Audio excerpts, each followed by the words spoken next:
আমাৰ বছৰ দিনৰ খোৱা উৎপাদন খেতি কৰি আমি বৰাখনতে ভৰাই থৈছিলোঁ। এতিয়া ভঁৰাল ভাঙি আমাৰ তহিলং কৰিলে, ধানখিনি গোটেই খাই পেলালে। ভঁৰাল তলত ছাগলী 10টা বান্ধি থোৱা আছিলে, সেই পুৰণি ছাগলীও মাৰি পেলালে। সেইটোৱে চৰকাৰক অনুৰোধ কৰিছোঁ যে মোক অতি সোনকালে কিবা এটা সাহাৰ্য আগবঢ়াই ল'ৰা ছোৱালী প্ৰতিপালন কৰা উপাৰ্জনবোৰ বছৰ দিনত ৰখা খেতি গোটেইবোৰ ধ্বংস দিলে। ইয়াৰ কাৰণে কিবা এটা অনুৰোধ জনাইছোঁ যে চৰকাৰক মোক কিবা এটা সুবিধা অতি সোনকালে কৰি দিয়ে।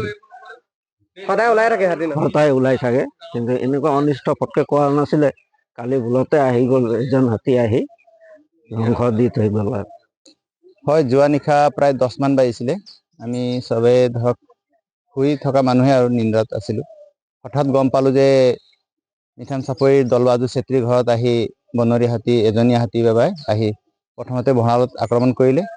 এই ভঁৰালত আক্ৰমণ কৰোঁতে তেখেতসকলৰ বছৰেকত জমা কৰি থোৱা ধানো খালে, প্লাছ তেখেতসকলে যি পশুধন ছাগলী পুহিছিলে, সেই ছাগলীখিনিও মানে ভঁৰালতে আশ্ৰয় লয়। সেই কথাটো আমি পিছত গম পাওঁ।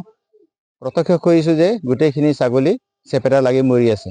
গতিকে অতি দুখজনক কথা যে আমি বনৰীয়া হাতীয়ে খেতি বা পথাৰত যে অনিষ্ট কৰে সেইটো মানি লৈছোঁ, কিন্তু গোটাই থোৱা বছৰেকৰ ধানমুঠি অন্নমুঠি যদি এনেকৈ তেখেতে গোটাই থোৱা, এতিয়া বছৰেকত কি খাব বা কেনেকৈ চলিব, আমি বৰ আচৰিত হৈছোঁ।